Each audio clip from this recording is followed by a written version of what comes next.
ఇప్పుడు తర్వాతిది చూస్తే ఇప్పుడు మ్యాప్ ఎలా డౌన్లోడ్ చేయాలి. ఇది చూస్తే మ్యాప్ లేదు. మ్యాప్ డౌన్లోడ్లో ఏదీ స్పష్టంగా ఉండదు. నేను దీనిని మరింత డౌన్లోడ్ చేయబోతున్నాను. మీరు దానిని ట్యాప్ చేయవచ్చు కాకపోతే మీరు ఈ బాణంతో వెళ్ళండి. ఇందులో సెట్టింగ్స్ వచ్చిన ఇది డౌన్లోడ్ మ్యాప్ అవుతుంది. మీరు తట్టినట్లయితే మీ వద్ద చాలా మ్యాప్లు మీకు నెట్ ఉంది. మీ వేగాన్ని బట్టి నేను ఇప్పుడు దీన్ని చేయగలను. కేరళ మెరైన్ యొక్క ఈ మ్యాప్ ని నేను మీకు కేరళ వైపు ఉన్నవారికి కన్యాకుమారిలో ప్రస్తుతం కేరళ సముద్ర దీని నుంచి టుటికోరిన్ లో మీరు మ్యాప్ లేదా అంతకంటే ఎక్కువ ఇవ్వవచ్చు. టుటికోరిన్ ఎగువన ఉన్న నౌకాశ్రయం అందరికీ తమిళనాడు. ఇది మీ కోసం సముద్రపటం కన్యాకుమారి నుంచి చెన్నై పటము. ఇప్పుడు ఈ వైపు మంగళూరు ఉంది. ముంబై ఈ మ్యాప్ చూడాలని కోరుకునేవారు దీన్ని డౌన్లోడ్ చేసుకోవచ్చు. ఇప్పుడు నేను కేరళ మెరైన్ మ్యాప్ ఇస్తాను. దీనిని డౌన్లోడ్ చేయాలనుకుంటున్నారా అని అడగడానికి అది వచ్చి డౌన్లోడ్ అవుతుంది. సగానికి కత్తిరించడం లేదా నెట్లో కత్తిరించడం. మీరు ఇందులో తిరిగి చేరితే మీరు తిరిగి అక్కడికి చేరుకుంటారు.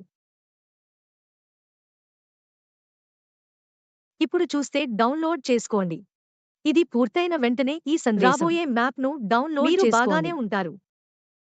అది నాకు ఇచ్చి ఇస్తే మీరు డౌన్లోడ్ మ్యాప్లో ఇది డౌన్లోడ్ చేసుకోదగినదిగా మీరు దానిని తొలగించవచ్చు లేదా ఇది కొత్తది కావాలంటే దీన్ని డౌన్లోడ్ చేసుకోవచ్చు. దీన్ని ప్యాక్ చేయండి బయటకు రావడం. తిరిగి లోపలికి వచ్చి నాకు ఇవ్వండి. మీరు తిరిగి లోపలికి వస్తే మ్యాప్ డౌన్లోడ్ చేయండి. ఇప్పుడు చూస్తే పట్టిక. ఇప్పుడు దీన్ని చూస్తే హార్బర్ పాయింట్ మీకు సర్వస్వం కొంచెం స్పష్టంగా ఆల్ ది హార్బర్ సంగీతం